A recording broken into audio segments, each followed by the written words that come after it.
new topic in the grammatical terms of English language. We are here and today we are discussing the phrasal verbs. What do the phrasal verb mean? How can we use them?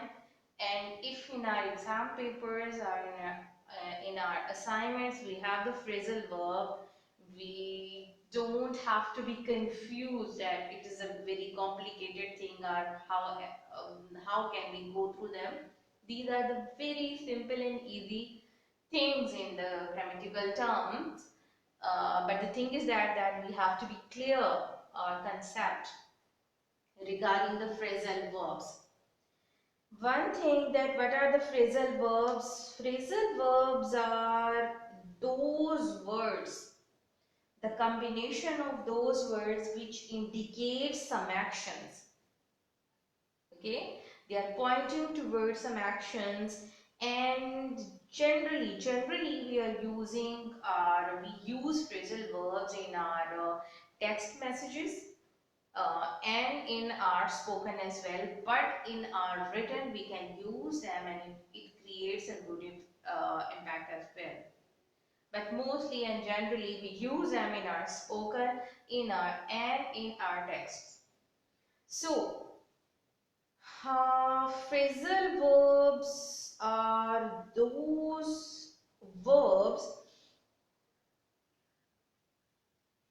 which have always two things in them. These two things are the very first and essential part of phrasal verb is verb. Plus, we can join and we have to join either a preposition with verb or we have to add an adverb, either.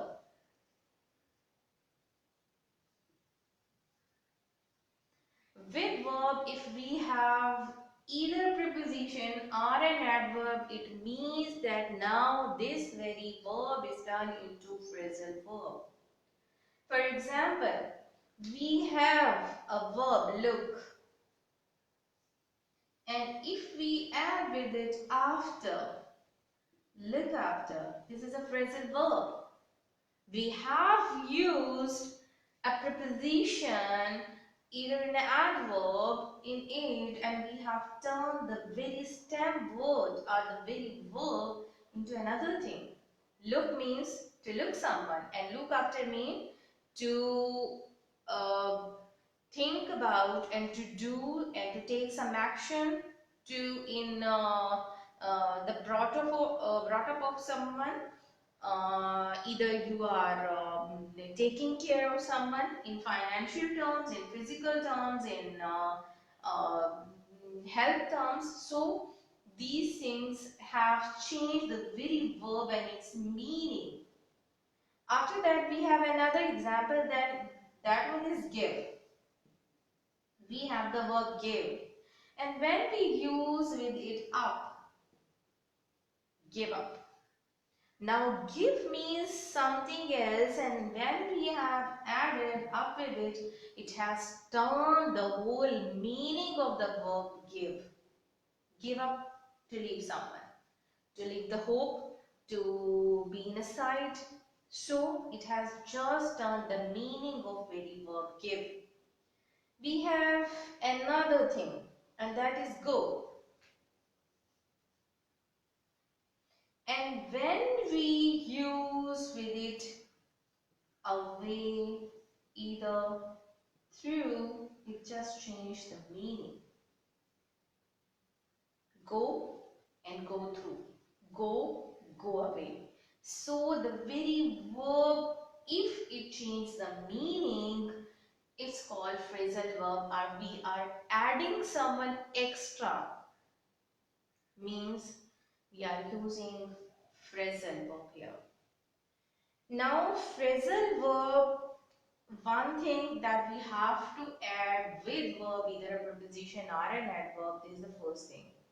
The second thing is that sometimes we can take their literal meaning, and sometimes these are idiomatic as well.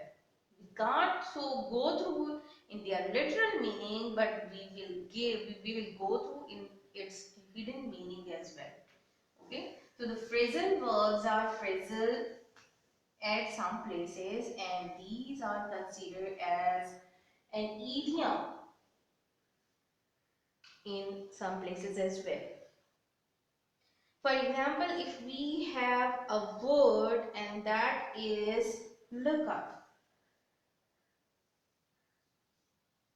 Now very verb look and the preposition up.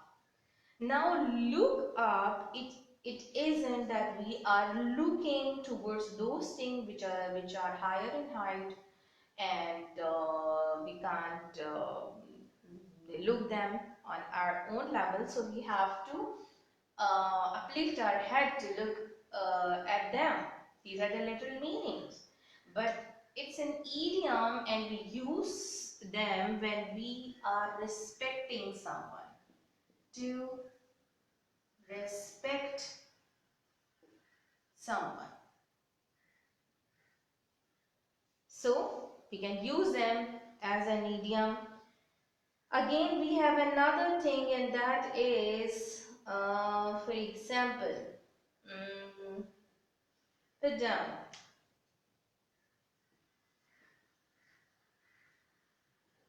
Now put down means to keep something on the surface. Okay, its literal meaning is this one, so we can use here the phrasal verb as a phrase, but we can use them as an idiom as well. We can, when we take them in the meaning of to humiliate someone. When we are humiliating someone, are to humiliate someone. Okay, put downs one meaning, our literal meaning is to keep the thing on the surface or to keep the thing or to put the thing down, but its other meaning in idiomatic sense is to humiliate someone, to insult someone. Okay, now we have such type of other examples as well, which we can use as an idiom and we can use as an adverb as well. Now we come towards the kinds or the categories we divide the phrasal verbs into. And these categories, these kinds are four. The very first one is transitive. Transitive phrasal verb.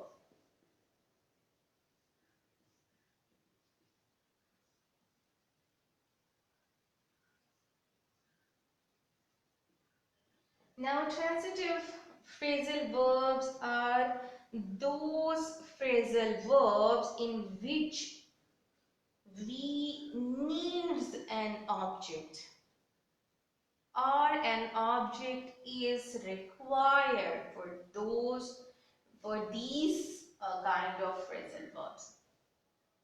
So the transitive phrasal verbs are those which express their whole meaning.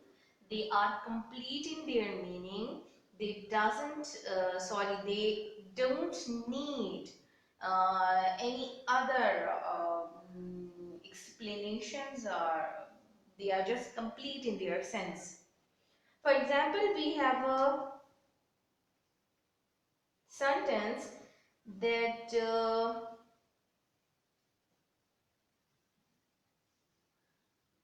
Maya can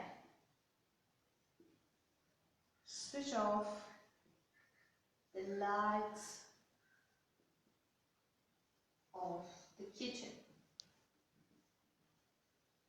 after making the breakfast or after preparing the food.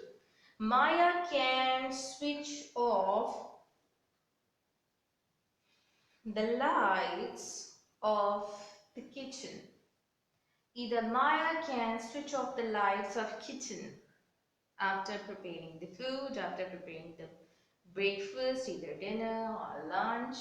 So we have Maya, we have kitchen, we have switch off, we have flights, each and everything is with us. We have a verb, we have the phrasal verb, sorry, we have the subject as well, and we have object as well. So very complete in its sense. Next one, we say that the project manager.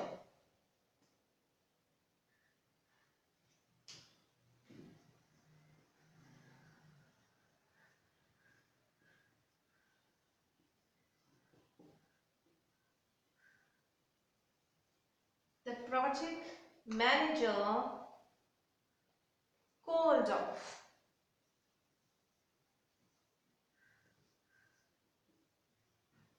Called off the meeting without discussing the main problem. Now the project manager has called off the meeting without discussing the main problem. Project manager is here with us, called off is with us, and discussing the main problem is again with us. So here we have all the ingredient of a successful grammatical sentence, and that is the presence of a subject, object, and the verb, either a phrasal verb with us as well. So transitive phrasal verbs are those phrasal verbs which needs or which requires the object and which are complete in their sense. We don't need anything else. Okay, this is the very first kind of phrasal verb. Now we go towards the next kind of phrasal verb, and that one is intransitive. Okay, now we are going towards intransitive. Intransitive phrasal verbs are those phrasal verbs which don't need an object. These don't need an object but still give their complete or the correct meaning. Means these are not the senseless sentences. These are complete in their sentence, where either though they have uh, not the presence of object in them. Okay. For example, we have that the mice, very first one. The mice ran away. Now we have the present verb, we have the mice, but we are not told about the place where the mice ran away, the direction where the mice ran away, or the cause that why the mice was running away. But it is complete in its sense that mice ran away. Okay. So it means that the sentence is not a senseless, and it gives us the whole meaning, or it's correct in its meaning, but the absence of object has turned it into intransitive phrasal verb.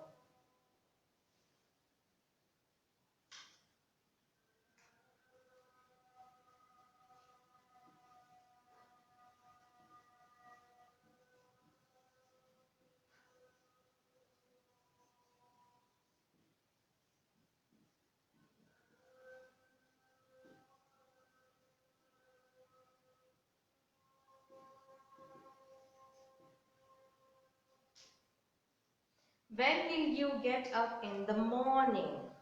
Now, when will you get up in the morning? Why the person is asking, we don't know. Who the person is asking, we don't know.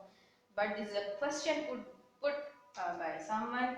We have the person you, we have the phrasal verb get up. So though the absence of object is here, but still complete sense. That when will you get up in the morning? So whole sentence, the correct sentence is with us. The vehicle just broke down. So the vehicle is with us, broke down is with us, but the reason that why it broke down, we don't know about that. So object is again absent. So it turned this very phrasal verb into intransitive. Now we are proceeding with the next.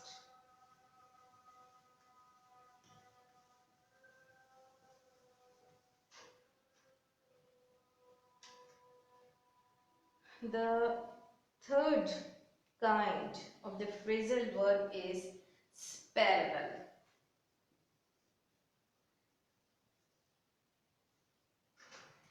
Now, as sparable, from the very spellings are the very words, it tells us that what does it means.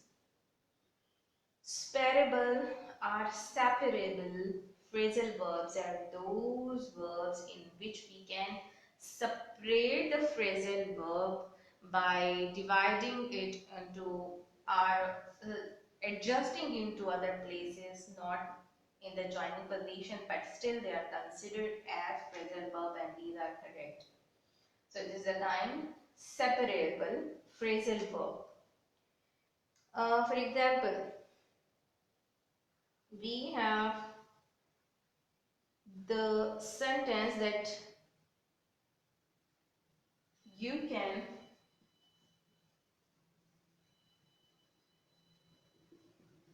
switch off the lights. You can switch off the lights. We can write it as that you can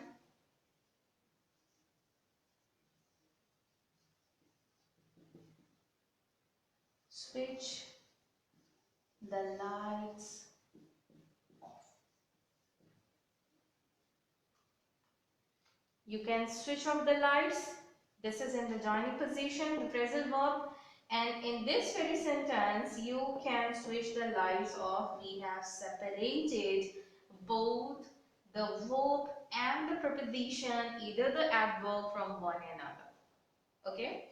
So switch came first and off came later. The noun lights. Okay?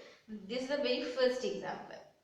Our second example is that she will pick up you for the party. She will pick up you for the party. Now if we turn them, or if we convert this very sentence into separable condition, we can use that she will pick you up for the party. She will pick you up for the party. Now we have separated both these terms as the verb pick, and we have separated up from the very verb, but still it is considered a correct sentence because it is the third form of phrasal verb, and that is separable phrasal verb. Now we are proceeding the last phrasal verb, the last kind of phrasal verb, and that is inseparable. Okay.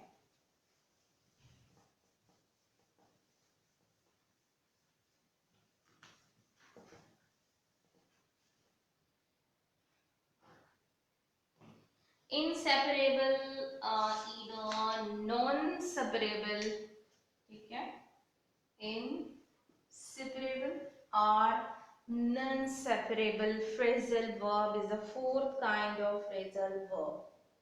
In this very sentence, we separate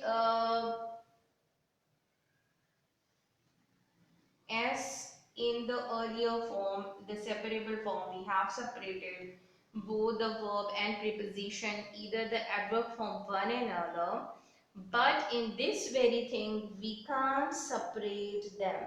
These both terms can't be separated. These remain as these are. For example, we have the killer ran away. The killer ran away is as it's written. Okay, the ran away. The very phrasal verb is written as it is. The second sentence is that the patient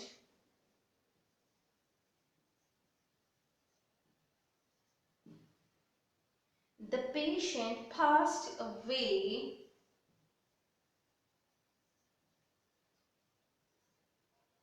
in the hospital.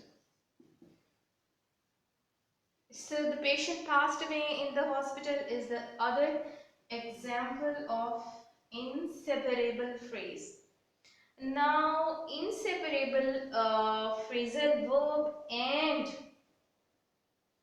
intransitive both are same in their way.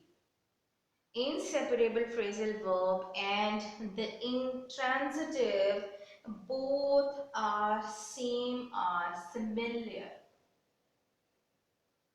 Okay, they are similar in their use, in their term, but we can take that there is a fourth kind, inseparable, but it is as similar as or as same as the intransitive verb is, because both have the same example. We can use the same example in both the terms, and but the thing is that their definition is changed from one another. An intransitive verb, phrasal verb, we doesn't need an object, but inseparable phrasal verb, we have to be keep both the things side by side, and we can't leave them or we can't break them in pieces. Okay, so I guess that from today's lecture you got some fruitful things regarding your grammatical terms, that now the phrasal verbs are clear to you, that what are the phrasal verbs. On some places they may be used as their in their literal meanings, and on some places we can use them as idiom as well. These have four kinds: transitive, intransitive, separable and inseparable, and these can be beautified spoken as well as in our text. They can add a beauty, it is like a beauty ornament or the addition, and in our written we can use them also. Okay, so best of luck for your future. Allah Hafiz.